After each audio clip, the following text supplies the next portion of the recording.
Oh, you look fabulous, Eric. This is going to be the clip. This is going to be the intro clip. Eric checking his hair. Welcome to the Great Security Debate. This show has experts taking sides to help broaden understanding of a topic. Therefore, it's safe to say that the views expressed are not necessarily those of the people we work with or for. Heck, they may not even represent our own views, as we take a position for the sake of the debate.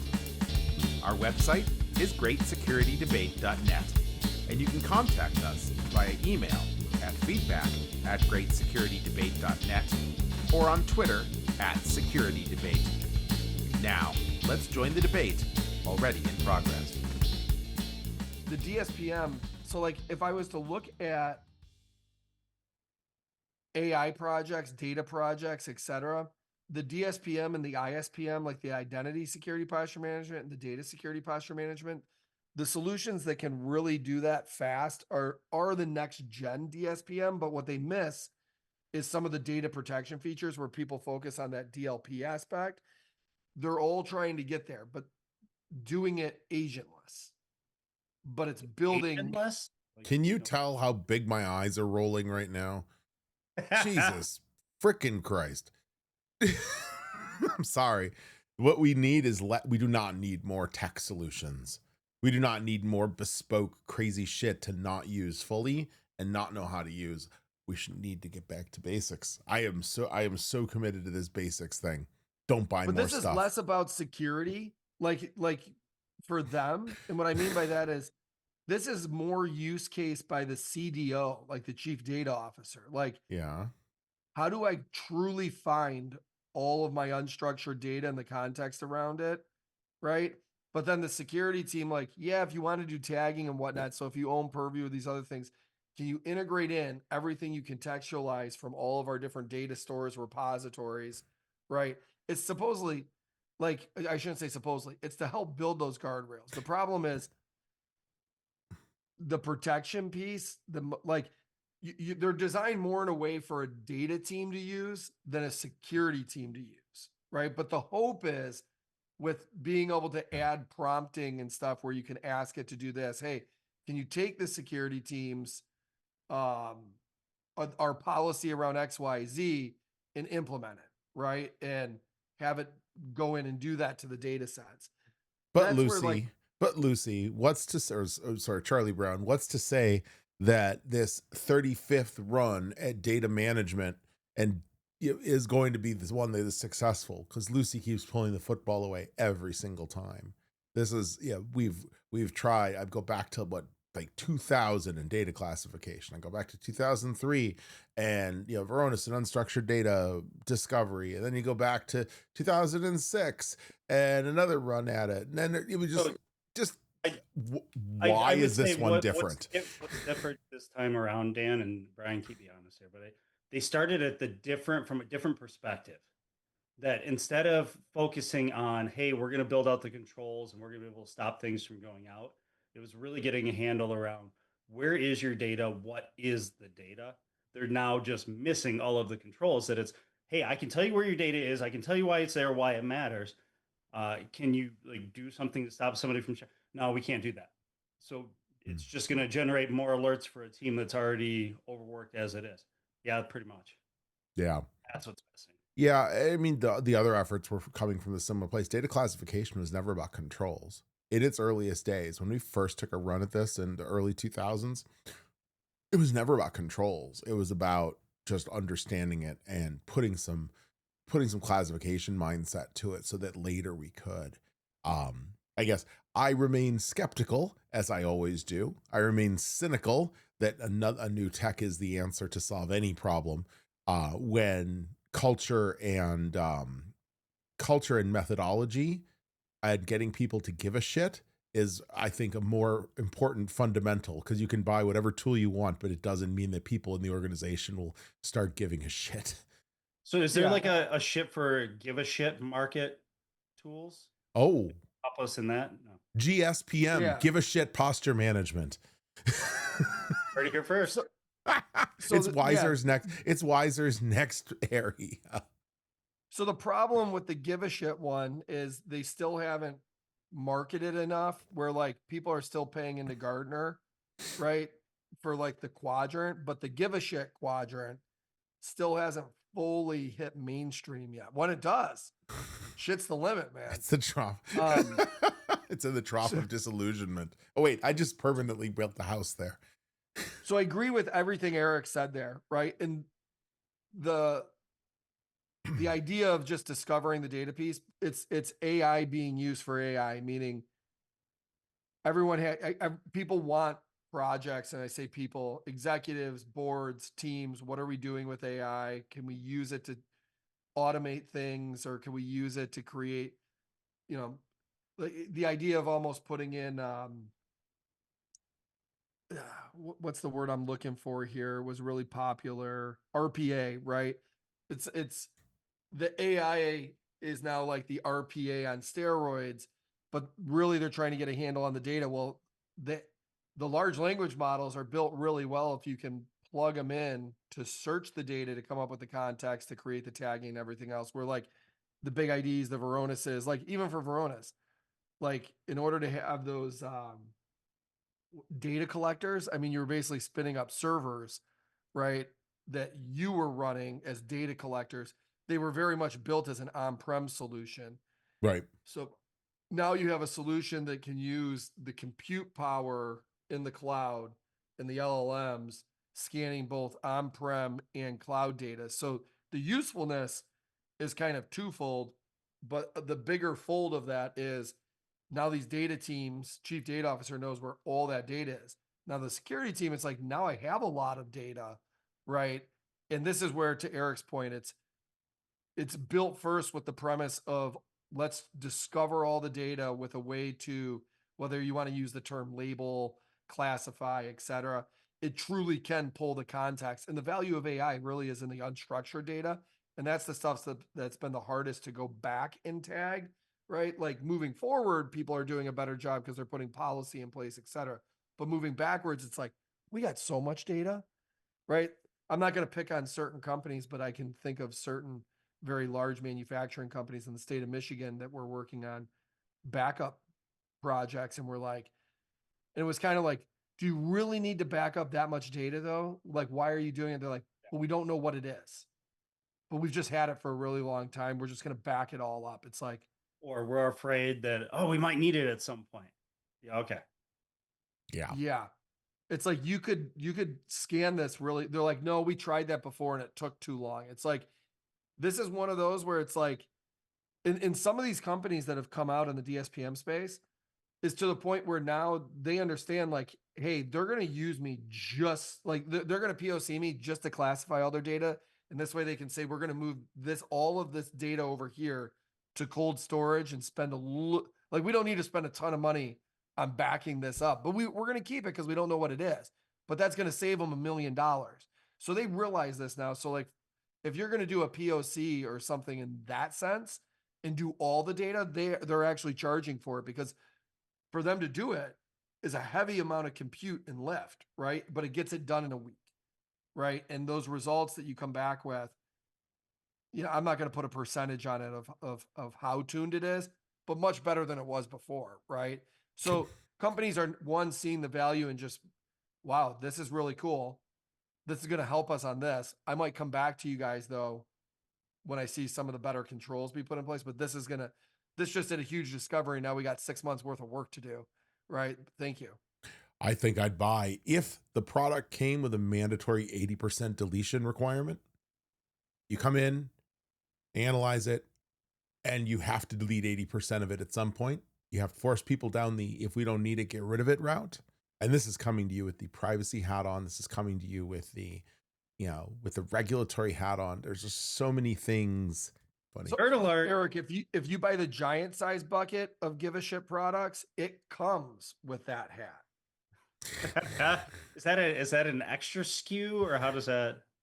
It's a bundle. I'm It's a bundle. I'm working to get these products into the Delta amenity kits so that they can get into everybody's. You can get a little Give a Shit to everybody on the airplane. So separate of the DSPM side though, now on the identity side, Dan, this is the other side to that is also becoming I'm not calling it a buzzword, but the ISPM or the identity security posture management or just identities in general. And I'm not going to validate that this statement is true. Now I know that 50, 100 to 1 I've seen where the NHIs, the non-human identities, as companies have increased the AI tools that people are using, whether they were allowed to use or not allowed to use, let alone the projects that teams were doing, they were seeing an increase of 50 to 1, 100 to 1, and they're in large organizations are seeing upwards of 1,000 to 1 non-human identities to humans. So like, as people are now doing these projects, you have these human identities, agents that are created, communicating to agents, right? That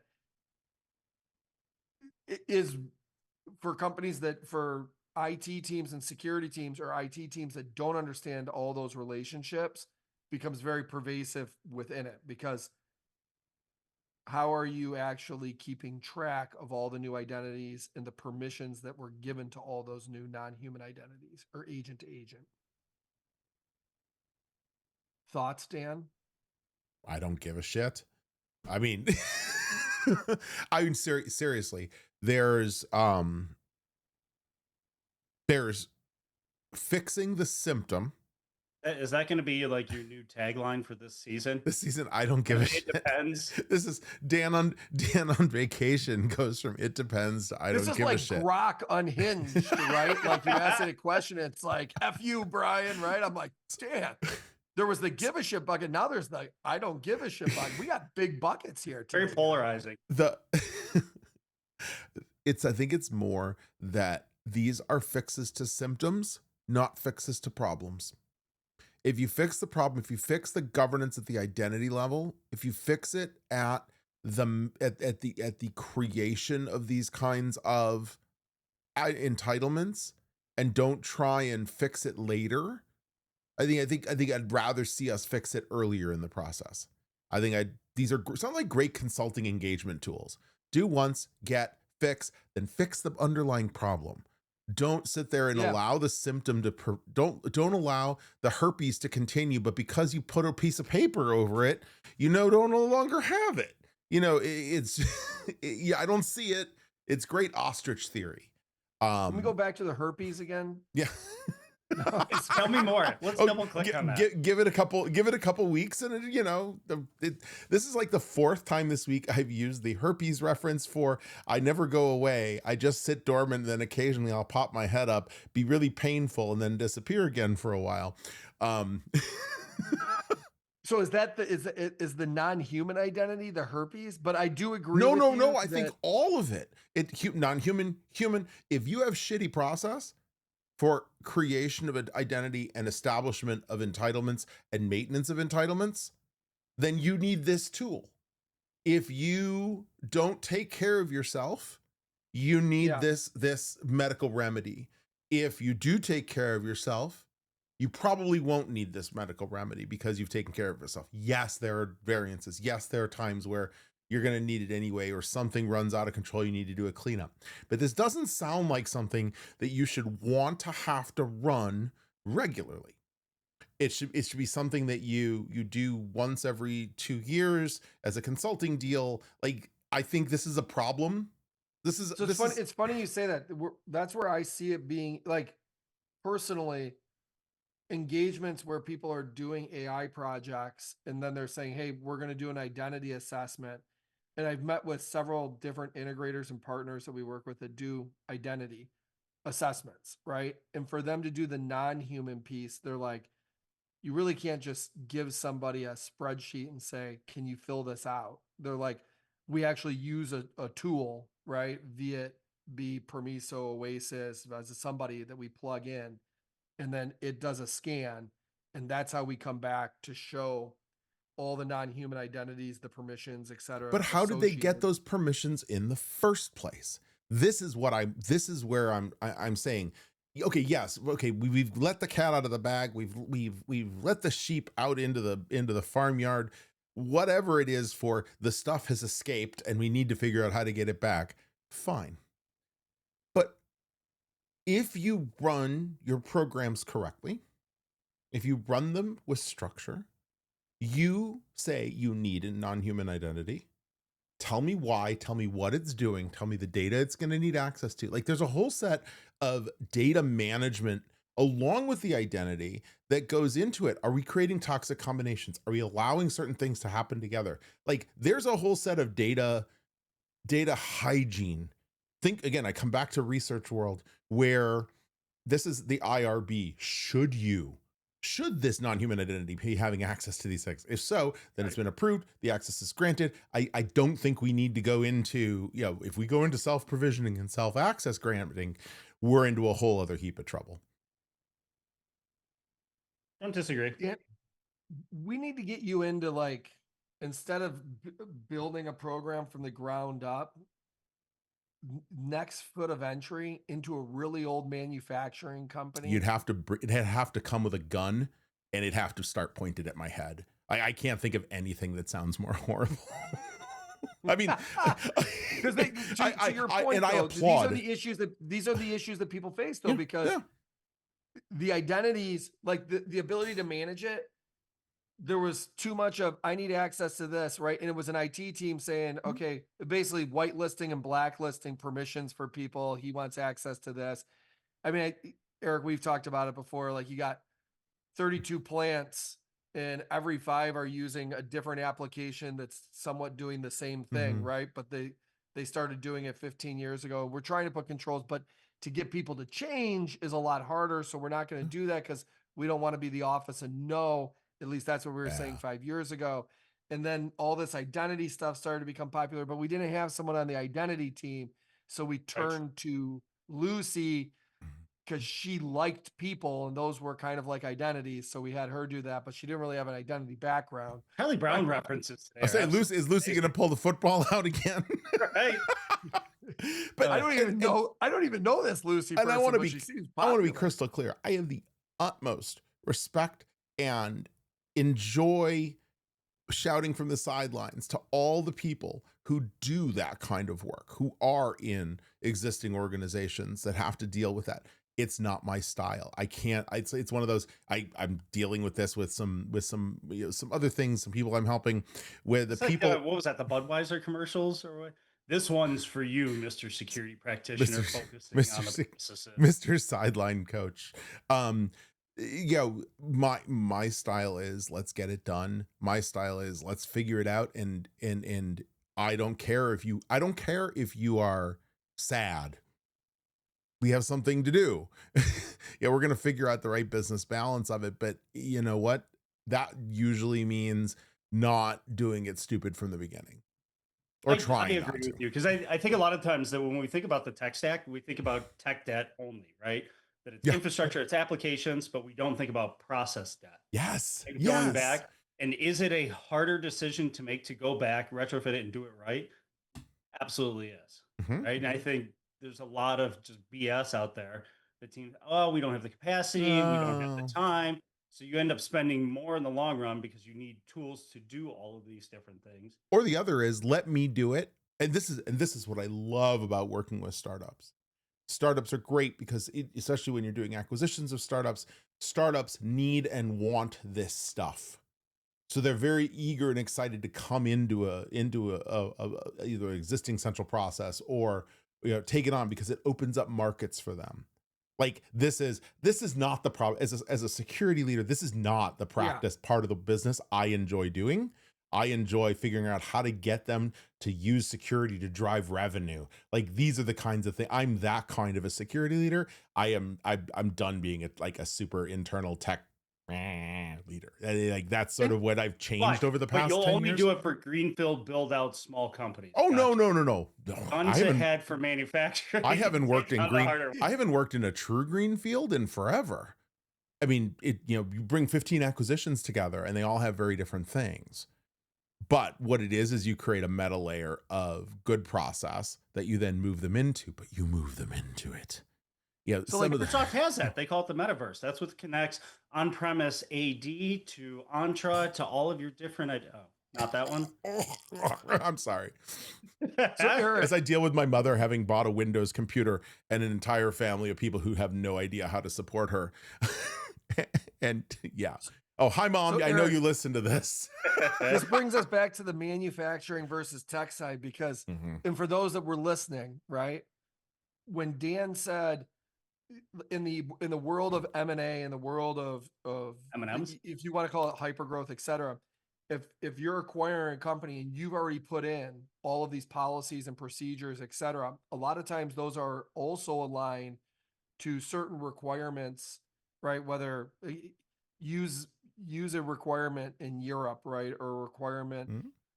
Or Um, even take the regulatory out of it, Brian, and say customer requirements, things that are needed by the yeah, people you want to sell to.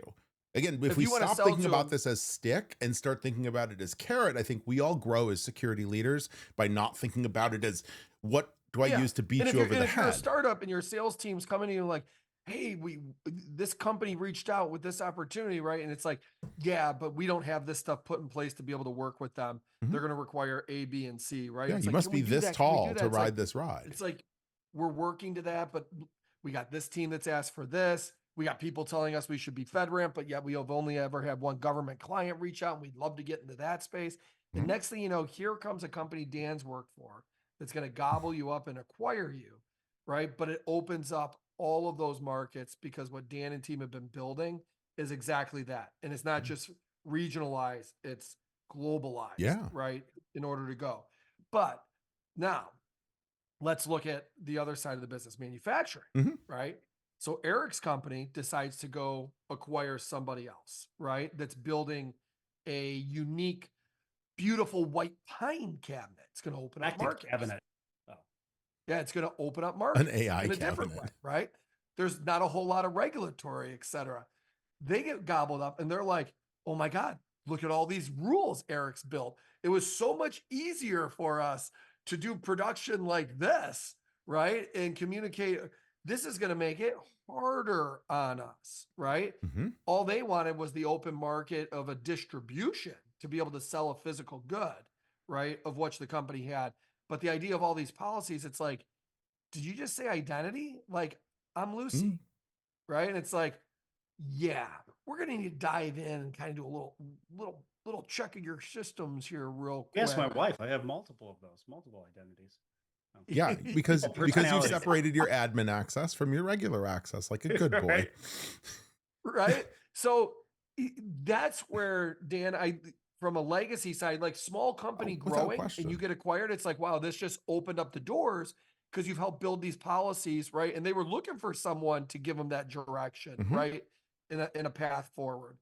But then when you fall back in the manufacturing side, you've been around for a very long time, you've done things this way. There was people I was talking to this week and they said some of the hardest things for them to do, right? Even though they know this is the right thing and this isn't about buying a product, et cetera. They're like, this is simply just changing a policy to say we're going to do something different. They're like, that takes longer to implement than a technology Oh, because you got yeah. to get people on board that have done something But one it way for pays so long. way bigger dividends down the road. Yeah. Yeah, but people, it comes back to how are people compensated? People will do based on what they're compensated on, and if it's about revenue or production throughput or productivity for this quarter, and this big change, this long change can come in that's going to affect the quarter, even though it's going to positively affect, let's say, fiscal year 2 years down and beyond at at logarithmic methods, no one's going to want to play So is today. logarithmic methods part of logarithm, the old sim? No. This is hockey stick up and to the right. My favorite kind of direction. I think this also comes back to a fundamental challenge that I see this more in the security space than other acumens, that there's a myopic view on technology and process, and this is what I do without taking a step back to do a holistic view of understanding the organization. Mhm. Right. And Yeah. when we're brought into a conversation and our first propensity is to jump into solutioning, that's what we're going to get, rather than understanding what are we really trying to solve here, Right. where we can start. And this is where I'm going to use a Gartner term that I do like, the concept of the decomposable architecture, right? That as we think about the different tenants that we built in kind of more probably outside of security, but so a service-oriented architecture that we design in a way that we can just plug and play and break things off. If we start thinking about that in context of security and the processes we build, I agree with you, Dan, that we're in almost the same situation that if you look at the pharmaceutical market, right? That we don't want to get to the root cause, which is our food here in the US is crap. I'm just giving Brian an in to talk about food because there's way more money on the pharmaceutical side that we can keep fixing the symptoms and selling those. But we need to take a hard look and go back and start to revamp some of our upstream processes that caused all of these issues. Yeah, in the food industry, to your point, is one of those that because of acquisition, Going to automotive next. Yeah, it goes food, automotive, sleep, right? These are the three most important things to me. So on the food side, when you look at the acquisitions, it very much reminds me of, look at Rockefeller, right? When you go back, and I'm not going to get into the oil and data side of it, but just the idea of how you grew a company, but if you could control the markets, right? What that did. Well, like you take the number of slaughterhouses we have today, also almost equivalent to the number of refineries we have today, and no new ones will ever go in because of policy that have been put in place, which just makes it very expensive to put in, but you've been able to reduce down so that only 5 to 10 slaughterhouses exist. So all meat is going to pass through there, right? And that's the distribution, right? So now you've reduced it down to these refineries, right? Or slaughterhouses that then ship this product on out. Same thing when you look at the grocery store chains, right? I look at people, and I think this is really cool, right? But how do you go to market and grow your company when, I say this is really cool? People that are like, you know what? I believe in this bar that I'm making and it's healthy, it's natural. I'm not using, high fructose corn syrups. I'm using, you name it, honey XYZ to create something that I know every ingredient in it. These are grown here in Michigan. It's healthy, and I'm going to make this. But your only way to market is small local stores until you build up some brand reputation. If you try to go to Kroger or try to go to this, they own that, like the distributors, right? Like the people that have access to that market makes it very, very, very difficult. You sometimes see the same thing on security and the way people get funding and the access they have to the market versus the ones that don't. What this has done is created these food conglomerates that mass produce certain foods. And now to the worker, Dan's different. Sorry. Lucy. I've been right? told that my whole life. Yeah. You have this grocery store right up the street. Like your favorite little one is now gone. It's been gobbled up, right? You have a Mire, you have a Kroger, right? And maybe there's a Bush's right next door for some odd reason, right? Like that was going to work from a competition standpoint. And if you went into that grocery store and removed out all the processed foods, you'd be left with just the produce section and like maybe 2 or 3 aisles. And that's it, right? So understanding your food and the education, this is where security as education too is important. The education of what you're eating is really difficult. Like, how do you tune out the noise because of whether this is true or not, what you read online and people post on your Facebook? I think they just said 51% of all media content is now AI produced, right? That's still a better rate than that of marketing content for security tools. That's like at least 99% slop. So point there though is now you start to educate people, but because it's become so easy just to go to this one store or order this stuff online and the stuff you see, it's like, yeah, that's what I'm going to buy. That once you get the education piece, you're like, oh, I know I need to do something different. Mm-hmm. But it's so hard for me to drive an extra 2 minutes down the road to this shop, especially because I need more than just the 7 things I was going to get there. I also needed the meat, and that's what they have. So I just but Amazon is working on that right now, Brian. So we created have we created our own problem that we're talking about, though?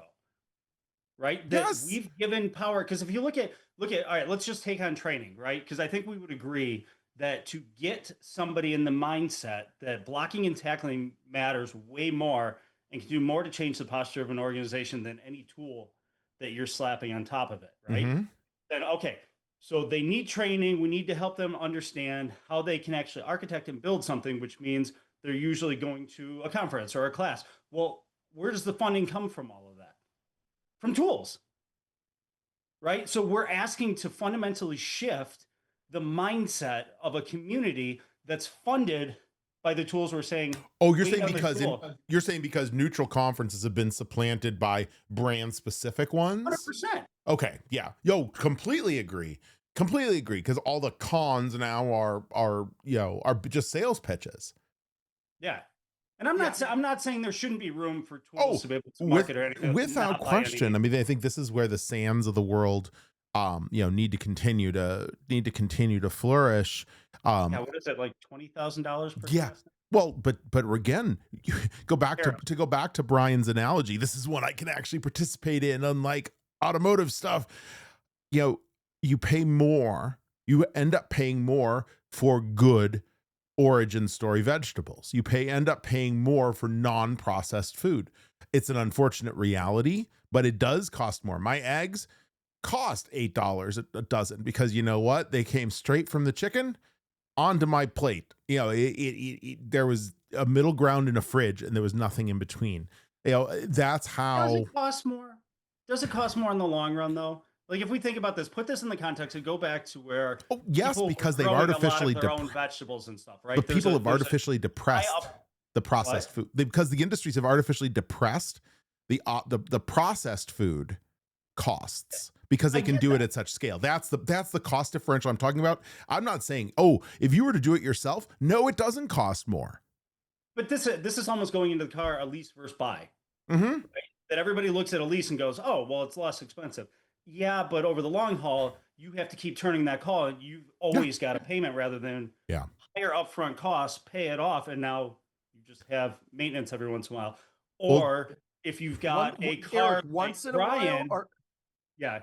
Old friend of mine had the best if you saying. happen to choose one of the worst residual value cars or highest cost of maintenance cars, Brian, that it is going to be way more expensive. You should have just leased that one. Sorry about that. This is a great pivot back to 2 weeks ago's podcast. Erik, there wasn't enough data for me to know that this was going to be bad. It was too new, right? Dan will argue, well, no, there's enough data on GM to understand or Ford to understand, but not this particular engine. And here I am, still on a monthly Brian, month over month, just crying with the issues I have. If OJ drove it, you probably shouldn't. Whoa, interesting. We got Lucy. There's a reason it went off the market for 20 years. The good. Erik, to your point though, I do agree with that. Like, it's easy for people to look and say, "Oh, this is cheaper over time." I was going to make the argument that, yeah, but buying with the way warranties are today, unless you can get them to agree, like, yeah, this vehicle should last me 5 years, are you at least going to give me a 50,000 or 100,000 mile warranty, right? Not this 24,000, right? Because now you're basically saying, well, that's a business decision of looking at, we do 2-year leases, right? But if I sell this vehicle and give this guy a 50,000 mile warranty, that could get us to year 3 or 4. We could reduce all that down, basically washing our hands of people, and we increase the service that we do for people later. Taking a different lens on this, right? If you go back to the conversation that we had on the last podcast, and we were talking about, and I think we touched on the topic of AI and what it's going to do to probably developer, or what the suspicion is long-term it's going to do to junior developers, it's going to do to the personnel, kind of the human marketplace, right? Is that change the world? Yeah. Talk about the hype cycle there. We'll see how that plays out. I come back to Dan still lives in the trough of disillusionment. Do you think there's a component of that starts to play into this? That for the longest time we've talked about, we don't have enough people in security. And I don't necessarily agree with that adage. I think it's oftentimes we don't have the right people in security, that we're missing the right people that have the curiosity to, I could fix this symptom by plugging in tool X, But if I take a step back and let curiosity run, how could I build it differently so that I don't have that upstream problem? I feel like we're missing a lot of that curiosity that used to be there in building some of these programs. Well, that I think that's a factor of modern life. So I have a high school senior, and in watching the last 12 years, there's what band is he going to be playing in? well, we'll find out soon enough, but it actually plays into the point I'm about to make. In watching kids, they are on rails. Like they're driven on rails. Everything that's done is being told to them what to do. And wandering off those rails now has dire consequences. AKA, you won't get into the college that you want to get into. Your grades will be affected. Somehow anything you do, if it's a disciplinary measure, whereas in the old days, the cops would bring you back home and mom and dad would go, ugh, and that was the end of it. Now it ends up in the school somehow.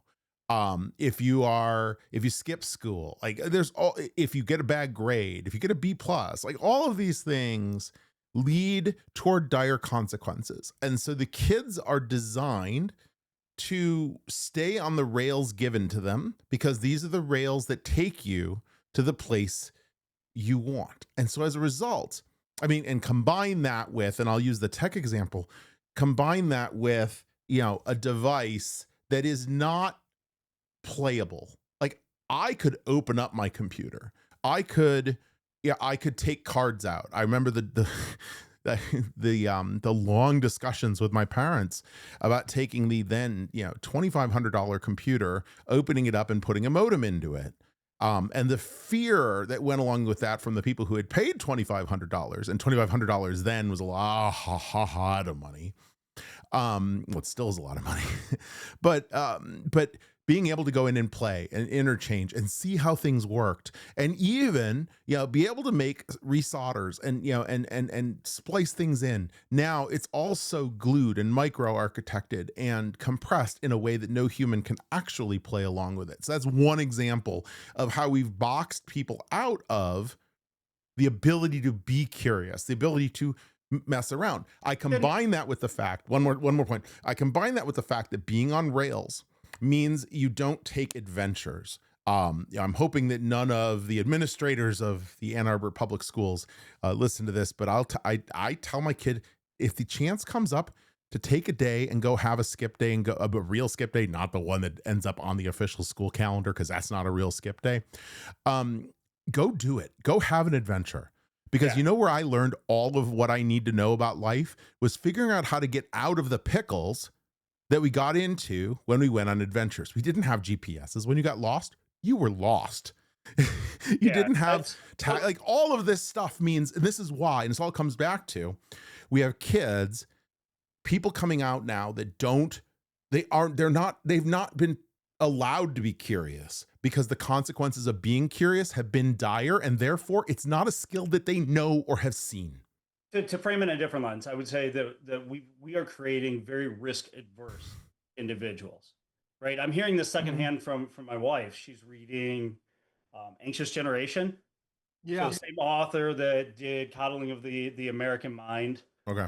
I'm gonna have to read it, but it's really interesting because I think one of the components that the author was talking about, links will be in the show notes, that we've now raised kids that are afraid to climb a tree, that are afraid to do all these things. But at the same time, let's fast forward into life. You talk about those guardrails that we put up early on that, hey, you have to stay between the two bumpers if you want to hit the pins. That means that we still suck as leaders. Mm-hmm. We're not removing those guardrails to allow them to try things. We've still got a culture that's managed by, you have to hit these KPIs. These have to be the only thing. This is what matters. Or when you do screw up, that we're going to scrutinize it and we're going to make you write a dissertation on why it won't happen again, why it happened, what we can do differently. I guess for me, it seems so foreign, right? Agreed. Because let's break things. Or go play pickup baseball. Go play pickup baseball, not travel baseball. Go out and play and fight. Don't look at it as a career end, a means to an end. Look at it as, I had a fun day, and you know what? I met some new people and did some new things. learn how to get along with 6 people in the backyard, right? Without Yeah. having parents out Yeah. there like, no, everyone gets one turn, Oh, right? yeah. So Take here's parents where, out of it because parents are 95% of the problem. yeah. So I'm going to use this one example, right? The idea of 3 kids in the backyard want to build a fort, right? But you see them get the Real life saw. example, or is this metaphor? You No, see no, them get the saw.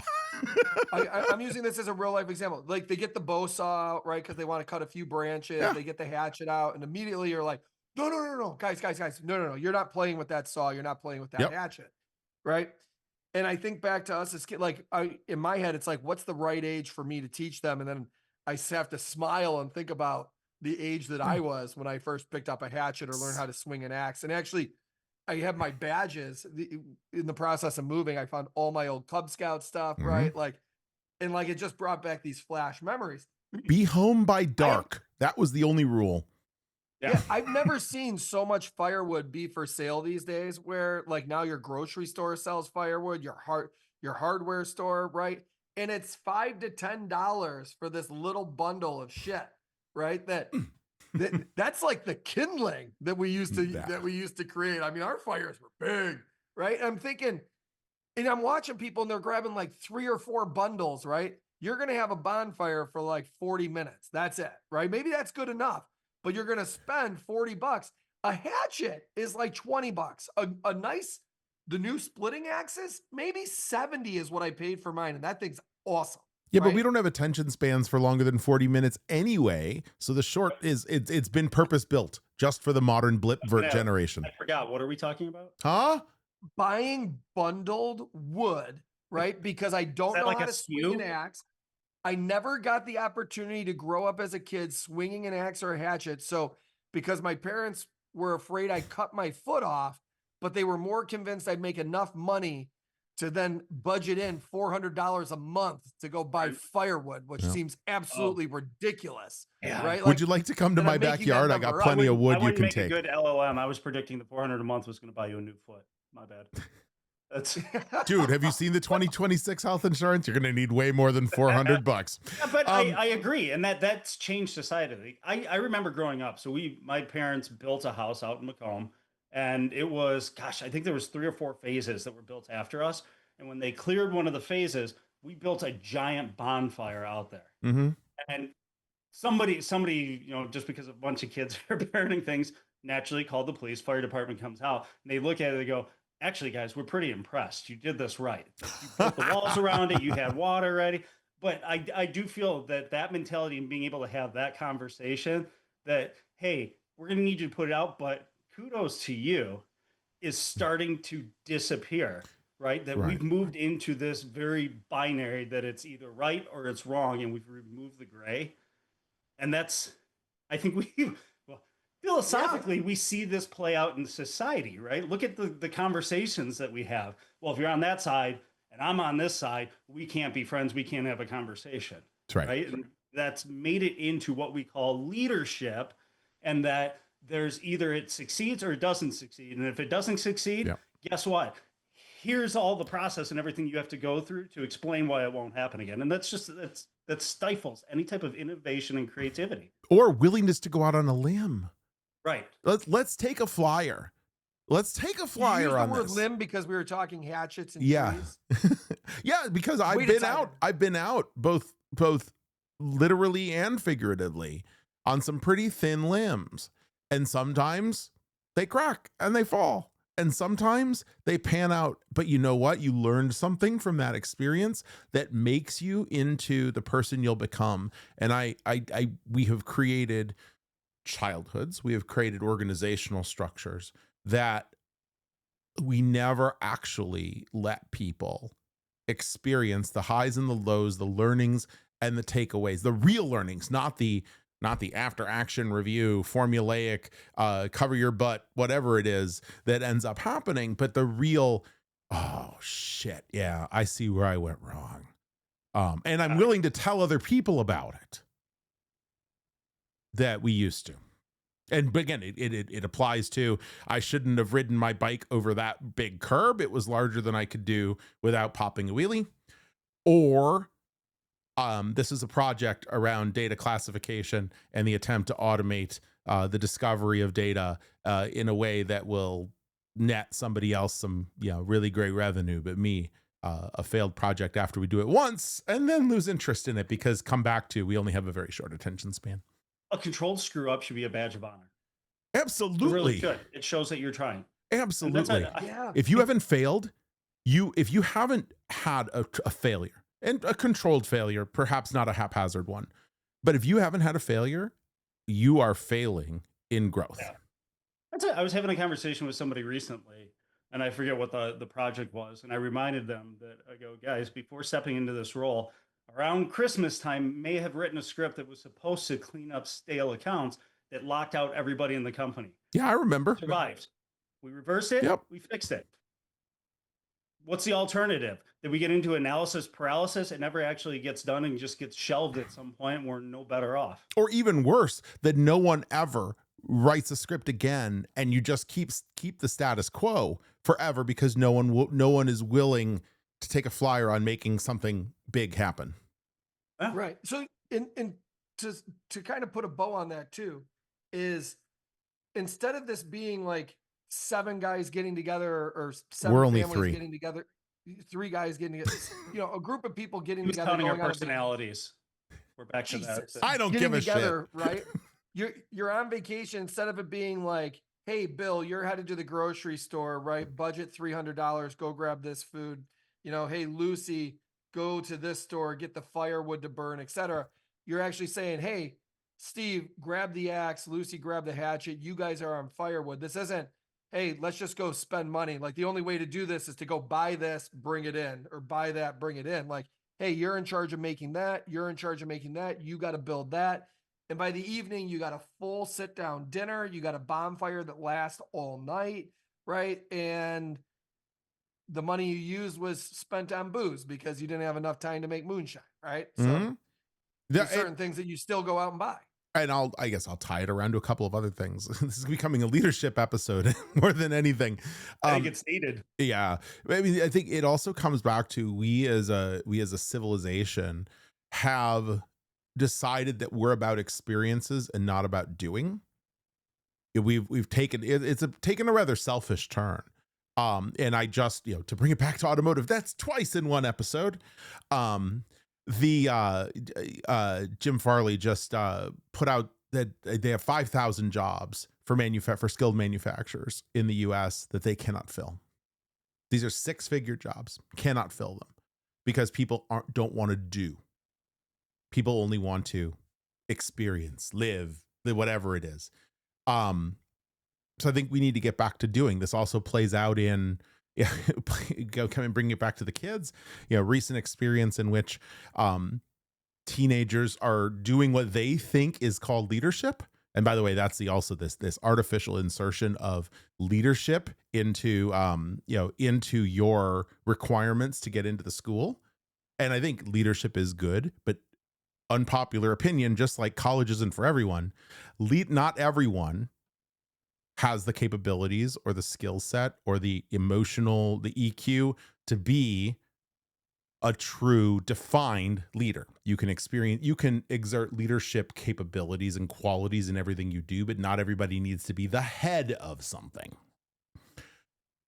And we come to the realization that it looks and feels like the kids believe that leadership is sitting there and pointing and dictating and not actually doing. Managing, exactly. But they still use the term leadership. And this is really, it comes back to this idea of, I don't want to do. And I think that's an underlying problem. It comes back to why we don't take risks, or maybe as a result of not taking risks. Like there's this whole cyclical thing that is, become very interesting watching the youngers, the mids, and us old farts, and just watching all these dynamics come together.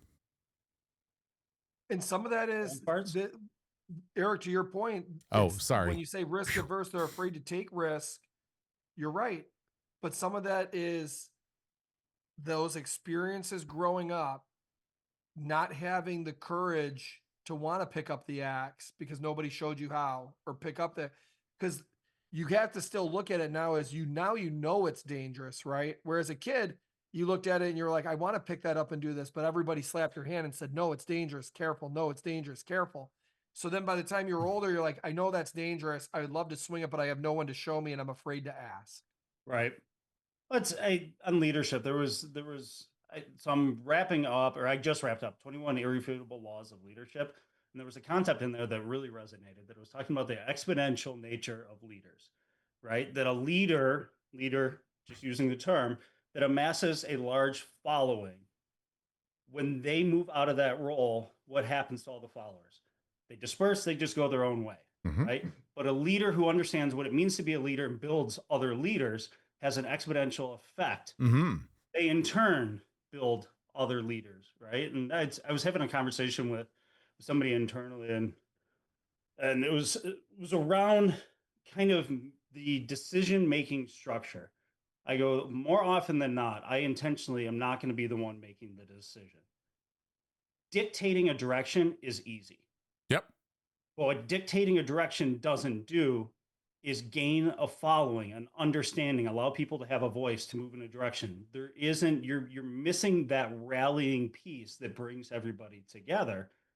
And like, that's what I think we need to start to, and Dan, you hit it on the head, start to really kind of think about from a leadership perspective on how are we going about this? Are we just hurling, whether it's a framework, controls, or something over the fence, thou shalt do this, or how are we handling mess ups rather than embracing, learning, and trying new things and giving the team the space to be able to do those things? I couldn't agree more. And it's the whole reason, if you're listening this far into the podcast, you'll get a little tip. We've got some new shows coming out next year, and one of them that I'm working on is tentatively called The Final Act. And it's actually focused exactly on that, Erik, which is, like the same person. Those of us, back to the old fart reference, those of us who are later in our career, in our final act in organizations. Reflecting on the changes, the things we wish we knew when we were young, how we've, the urgency of what we do and the impact that we've had, and how we want to make sure we leave that legacy behind, and what legacy do we want to leave behind. And we're also going to pivot and have some folks that are in middle roles today help inform us on the things they would like to see us do before we leave those chairs. Because in the information security world and in the tech world as a whole, those of us in the 30, 35 year category, this industry grew up with us. We were the lobster boiled along with the water. And so I think it's a great opportunity to reflect on that. So look for that show after the first of the year. And I think it bodes nicely with this. We didn't actually plan this. It just happened serendipitously, but I think it's a really great topic, and one I'm really excited to dive into with guests from around the industry. Doesn't that imply that we plan any of these? Oh, shh, don't give away the secret sauce. But guys, unfortunately, we are out of time. Thank you, Brian. Thank you, Erik. Or thank you, Erik. And thank you, Brian. Whichever one of you is Erik and whichever one of you is Brian. I don't know anymore. Or maybe I just don't give a shit. And thanks to you, the listener, who I very much do give a shit about, and am so glad that you're part of this journey and part of this family. We're glad to be back on a regular schedule. We may or may not record next week for Thanksgiving in the U.S., but we will certainly be back 2 weeks further on. And if you have any thoughts, questions, if you think we're full of it, or you think that we need to know about something else or a topic you'd like to see us cover, send us a mail to security@distillingSecurity.com. Also, we are working on sponsorships. Next year, we're going to do more with sponsorships to help grow the network. If you happen to listen to this and you're interested in sponsoring, send us an email to sponsors@distillingSecurity.com. That's sponsors with an S @distillingSecurity.com. Thanks again for joining us. We'll see you again on the next Great Security Debate.